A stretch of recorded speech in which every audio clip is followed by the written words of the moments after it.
Hi everyone, welcome back to my channel. Friends, શ્રાવણ મહિનો ચાલુ થઈ ગયો છે અને ઘરમાં રોજ નવી નવી રેસીપીની ફરમાઈશ આવતી રહે છે. તો આજે મેં સાબુદાણાની એકદમ નવી સ્ટાઇલથી ખીચડી બનાવી છે. તો આજે એ જ ખીચડીની રેસીપી હું તમારી સાથે શેર કરવાની છું. તો અહીં મેં સાબુદાણાને આ રીતે બટેકાની બાફા રાખ્યા હતા તેની ઉપર રાખી દીધા છે ચાયણીની અંદર, જેથી કરી તે સ્ટીમની રીતે બફાઈ જાય. ત્યાર પછી મેં સાબુદાણાને ઢાંકી દીધા છે અને આ જ રીતે વરાળથી તેને બફાવા દીધા છે.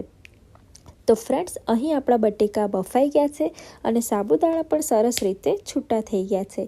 સાબુદાણાને પહેલાં આપણે 2 થી 3 કલાક પાણીમાં પલાળી રાખવાના છે. ત્યાર પછી તેને આ રીતે બાફી લેવાના છે. અને અહીં મેં એક પેનમાં થોડું ઘી લઈ લીધું છે. ત્યાર પછી મેં એમાં તેલ એડ કરી દીધું છે. તેલ આપણું સરસ રીતે ગરમ થઈ જાય ત્યાર પછી તેમાં જીરું એડ કરી દેવાનું છે. અને જીરું સરસ રીતે શેકાઈ જાય એટલે તેમાં આપણે બાફેલા બટેકા ઉમેરી દેવાના છે. હવે બધાને સરસ રીતે મિક્સ કરી દેવાના છે. અને ત્યાર પછી તેમાં કાચી સિંગ ઉમેરી લેવાની છે. કાચી સિંગને પણ તેલમાં સરસ રીતે ફ્રાય કરી દેવાની છે. હવે ત્યાર પછી આપણે તેમાં લીલા મરચાં ઉમેરી લેશું અને લીલા મરચાંને પણ તેમાં સરસ રીતે ફ્રાય કરી દેશું. હવે અહીં મેં થોડા કાળા મરી લીધા છે, તેને ખાંડણીમાં સરસ રીતે ક્રશ કરી દીધા છે. હવે આપણે આ મરી પાવડર રેડી થઈ ગયો છે, તેને આપણે તેલમાં ઉમેરી દેવાના છે અને તેને પણ સરસ રીતે મિક્સ કરી દેવાનું છે. હવે મીઠો લીમડો એડ કર્યો છે. મીઠા લીમડાને પણ સરસ રીતે તેલમાં શેકી લેવાનો છે.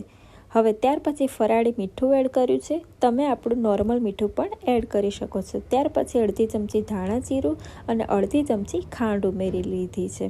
હવે બધાને સરસ રીતે મિક્સ કરી દેવાનું છે અને ત્યાર પછી તેને 1 થી 2 મિનિટ સુધી આ જ રીતે શેકાવા દેવાનું છે. હવે તેમાં થોડી હળદર મેં ઉમેરી લીધી છે. હળદર આપણે છેલ્લે જ ઉમેરવાની છે, જેથી કરી ખીચડીનો કલર સરસ રીતે પીળો આવે. હવે આપણે બધા જ મસાલા સરસ રીતે મિક્સ થઈ ગયા છે એટલે સાબુદાણાને થોડા ઉમેરતા જવાનું છે અને આ રીતે હલાવતા જવાનું છે. જ્યારે આપણે સાબુદાણાને તેલમાં એડ કરીએ છીએ ત્યારે ગેસ ધીમો જ રાખવાનો છે અને ધીમા જ ગેસે સાબુદાણાને મિક્સ કરતું રહેવાનું છે. સાબુદાણા સરસ રીતે મિક્સ થઈ જાય ત્યાર પછી જ આપણે ગેસ થોડો મીડિયમ કરી દેવાનો છે અને સાબુદાણાને આ રીતે તેલમાં શેકાવા દેવાના છે. તો હવે આપણે સાબુદાણાને થોડીવાર ઢાંકી દઈશું અને તેને આ રીતે મીડિયમ ગેસમાં જ શેકાવા દઈશું. તો ફ્રેન્ડ્સ, તમે જોઈ શકો છો કે આપણી સાબુદાણાની ખીચડીમાં સરસ કલર આવી ગયો છે અને સરસ રીતે તે શેકાઈ ગયા છે. હવે તેમાં આપણે થોડા ધાણા ઉમેરી દેવાના છે. હવે તેમાં થોડો લીંબુનો રસ એડ કરી દઈશું અને ત્યાર પછી તેને પણ બરાબર સાબુદાણામાં મિક્સ કરી દઈશું.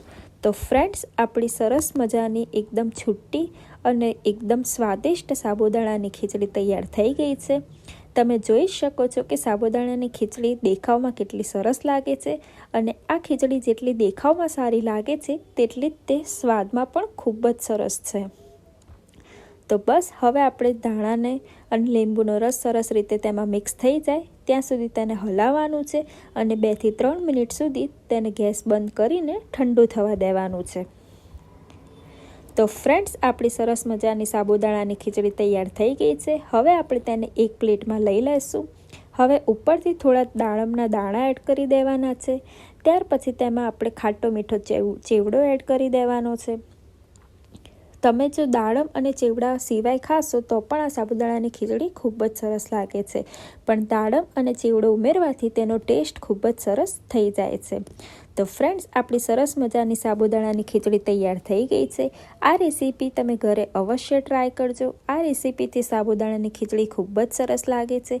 જ્યારે મેં ઘરે આ બનાવી ત્યારે ઘરમાં સૌ કોઈને આ ખીચડી ખૂબ જ ભાવી હતી. જો વિડીયો પસંદ આવ્યો હોય તો લાઇક શેર કરી દેજો.